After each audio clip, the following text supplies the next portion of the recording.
I was never able to successfully shake the phrase "Left 4 Dead, but worse" from my mind during my time with Earthfall. Admittedly, Valve is one of the toughest acts in all of gaming to follow, but every aspect of this co-op shooter falls short of its inspiration, and none of its depressingly few new ideas stood out as innovative or meaningful. But perhaps Earthfall's greatest shortcoming is the lack of replay value for its limited batch of levels.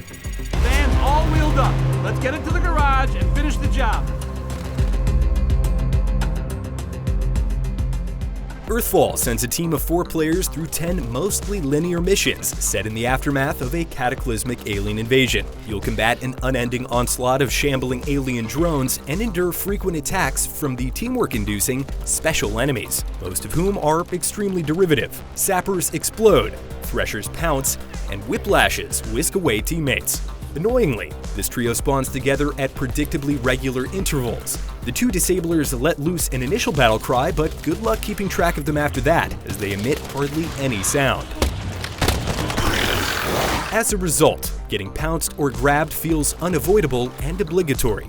The 2 bosses are serviceable challenges, and while aesthetically distinct, the Beast and the Blackout are dealt with in much the same way. The one exception to this menagerie of monotony is the super fragile Enrager, which empowers smaller drones but tends to stay hidden. Hunting down and popping this shy alien balloon often proved to be a fun distraction from Earthfall's mostly repetitive mission structure. The phrase, "this will attract a swarm," quickly became comical in its frequency and application. Cranking a winch, opening a door, charging a car battery, and even downloading files onto a laptop invariably brought all the boys to the yard. To its credit, some missions successfully broke out of this tedious rut with exciting and unexpected finales. Notably, a train getaway and experimental weapon test stuck out as a pleasant surprise. Unfortunately, one lesson Earthfall didn't take from Left 4 Dead is that very few elements of its 10 missions are randomized, which leads to extremely repetitive experiences when you replay the same level. There will always be a sniper rifle in the first train car of radio silence, and the exterminator's van will always be the correct vehicle to inspect in Breakout. The few elements that are random, like enemy spawn locations, lack the variance to offer any meaningful replayability. Small shelters with 3D weapon printers and health stations are liberally scattered across the stages and will need to be powered up, which, you guessed it, attracts a swarm. These caches can also contain vital ammunition and grenades, as well as situationally useful barriers and turrets. 3D printing is so hot right now, and swapping weapons mid-mission is a welcome option, but in practice, I found myself using these stations functionally as ammo crates after developing clear favorites within the limited 10-gun arsenal.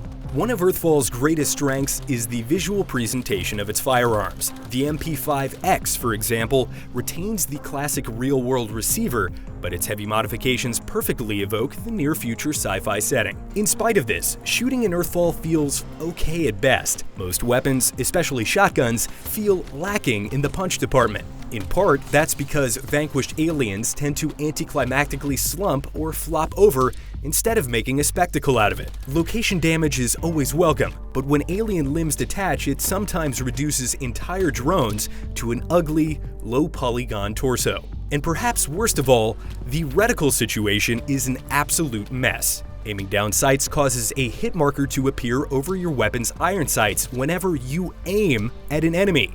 Usually, hit markers are reserved for hitting an enemy.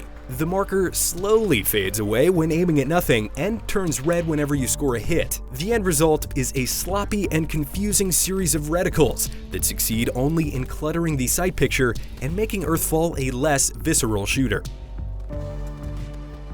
Finally, the 5 missions in each of Earthfall's 2 campaigns provide a slight storyline when played sequentially, with the latter levels integrating some welcome new objectives which tie into the story nicely. Any of the missions can be played solo, with derpy bots taking the place of players. Some missions took me as little as 15 minutes to complete on my first playthrough at what, for me, was a leisurely pace. At a very conservative estimate, assuming no wipes, all 10 missions should take you no longer than 4 hours. In the absence of a versus mode, this is where Earthfall's limited random variables and subsequent poor replay value hurt the most. Cranking up the difficulty is always an option, but my one foray into the overwhelming difficulty mode didn't strike me as all that different from my experiences with regular. Parts of Earthfall present a certain charm, and the experience could certainly be fun with the right group of friends, but it's hard to get away from the fact that Earthfall is a lesser incarnation of a decade-old game, with fewer modes and missions at a higher price. For all things cooperative shooters, keep it right here on IGN.